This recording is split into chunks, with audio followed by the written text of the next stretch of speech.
So good morning friends, this is a small vid on how to improve English, that is spoken English. So I also faced the same trouble. So something happened, and that was I was reading a book, Bipin Chandra, and I could not understand it initially, complex English. So therefore basically I started making audio notes chapter wise.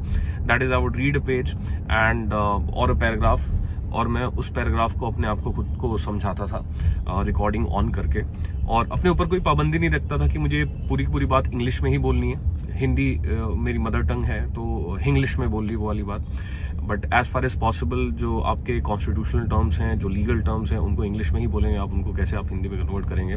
So gradually over a period of time that became a habit, and somehow पूरी बिपिन चंद्रा मैंने अपने audio notes में convert कर दी, और ये मेरे को revision में भी हेल्प किया। कभी मेट्रो में जा रहा हूँ तो सुन लिया, कभी टेबल पे बैठने का हिम्मत नहीं है तो फिर सोते टाइम कहते हैं एयरपॉड्स तो लगा के, ईयरपॉड्स लगा के कहते हैं सुन लिया, कभी चाय बना रहे हैं तो सुन लिया।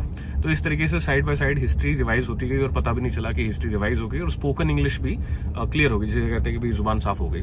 तो ये एक बहुत सही सा तरीका लगा मुझे। अगर आप किसी भी एक सब्जेक्ट को चूज करके, अपने ऑप्शनल को चूज करके, खास करके जहाँ पे कोई स्टोरी फॉर्मेट हो, ठीक है, अब इकोनॉमिक्स को ऐसे करेंगे तो शायद से उतना कारगर नहीं होगा, राइट। ठीक है।